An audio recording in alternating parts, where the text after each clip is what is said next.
Hello everyone, আমরা সেদিন চলে গেছিলাম শিমুরালিতে। এটা হচ্ছে শিমুরালি সিপিটি ফুল ফর্ম হচ্ছে কলকাতা পোর্ট্রেট ট্রাস্ট। তো আমরা সেদিন চলে গেছিলাম এখানে ঘুরতে। তো প্রায় 200 থেকে 250 বছর আগে এখানে শোনা যায় যে নীলকর সাহেবদের একটা অফিস ছিল, যেখানে বাণিজ্য করার সময় যখন তারা রেস্ট করতে আসতো বা অনেকটা যাতায়াতের পথে ডিস্টেন্স থাকতো, তখন তারা এখানটায় এসে তারা রেস্ট নিত। তো এখানে ভিতরে অনেক জায়গাও আছে, তো ভেতরে জিনিস আমি ভিডিও করতে পারিনি। তবে এই যে জায়গাটা তোমরা দেখতে পাচ্ছ, এখানে নাকি গঙ্গা ছিল, যেটা ভাগীরথী নদী। এখন সেটা এখান থেকে অনেক কিলোমিটার দূরে চলে গেছে, এখানে এখন নেই। কিন্তু এখানে একসময় গঙ্গা থাকতো এবং এখানে বাণিজ্যের একটা কেন্দ্র ছিল, যেটা ইংরেজদের আমলের। যেখানে নীলকর সাহেবদের যারা রয়েছে তারা এখানটা অফিস করে এই জায়গাটাতেই অনেকে স্টাফরাও এখানে থাকতো, যে সিবিডি যেটা রয়েছে। তো একটা সময় ভাবা যায়, আমি তো দেখে অবাক হচ্ছিলাম যে আমাদের শিমুরালিতে এরকম একটা প্লেস রয়েছে, যেখানে কিনা বাণিজ্যিক একটা জায়গা, যেখানে নীলকর সাহেবরা এখানে আসতেন।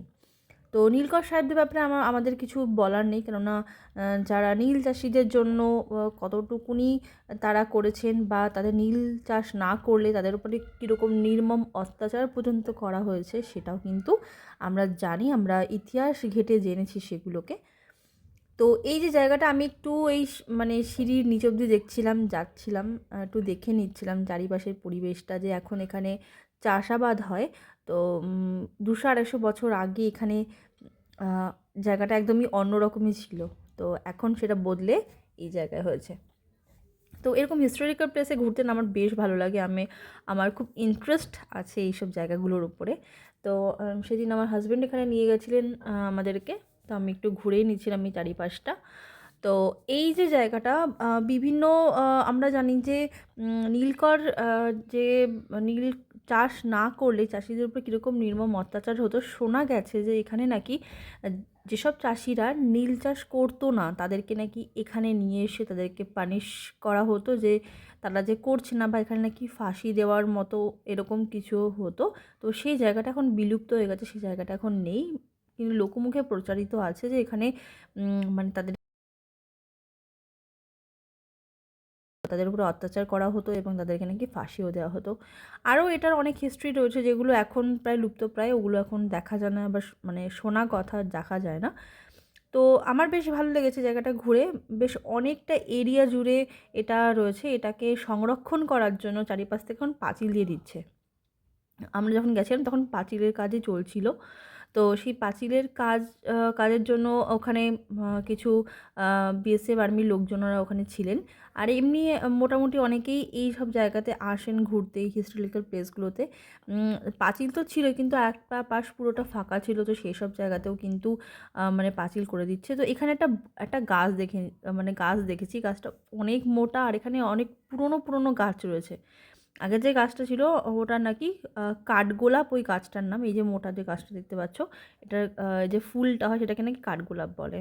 তো যাই হোক, খুব সুন্দর ছিল ফুলগুলো দেখতে। আর এই যে দূরে যে জায়গা দেখতে পাচ্ছ, এটা পুরোটাই কিন্তু এই সিপিটি, যেটা সেন্ট্রাল পোর্ট ট্রাস্ট, এই পুরো জায়গাটা কিন্তু পুরোটাই ওদের। এখানে নাকি দেখতে পাচ্ছ, মানে অনেক বছর আগে কিন্তু এটা তৈরি করা, কিন্তু এখনও পর্যন্ত অটুট রয়েছে। এবং এখনকার দিনে যেরকম যেরকম সব ব্যবস্থা রয়েছে, জলের ব্যবস্থা, সেম ব্যবস্থা কিন্তু তখনও করে গেছিলো যারা তখন এই জায়গাটা তৈরি করেছিল। তো এখানে অনেক পুরনো পুরনো গাছ আছে, বেশ জায়গাটা অনেকটা বড়। আর সংরক্ষণ করার জন্য এখন তো পুরো জায়গা পাঁচিল করে দিচ্ছে। এখানে আগে লোক থাকতো না, কিন্তু রিসেন্টলি আমি যখন গেছিলাম তখন এখানে লোকজন ছিল, মানে এই জায়গাটাকে দেখাশোনা করার জন্য, সংরক্ষণ করার জন্য অ্যাজ এ হিস্টোরিক্যাল প্লেস। তো এখানে কিন্তু লোকজন রয়েছে যারা এই জায়গার দেখাশোনা করছেন। সো সব মিলিয়ে আমার ভীষণ ভালো লেগেছে এখানে ঘুরতে। তো তোমাদের কীরকম লাগলো ভিডিওটা, অবশ্যই কিন্তু ভিডিও দেখে তোমরা জানাবে কমেন্টে। So thank you so much যারা যারা ভিডিওটা দেখলে, এবং অবশ্যই শেয়ার করো তোমাদের যারা যারা কাছাকাছি শিবরালির কাছাকাছি থাকো, তারা অবশ্যই এই জায়গাটা থেকে গিয়ে একবার ঘুরেও এসো।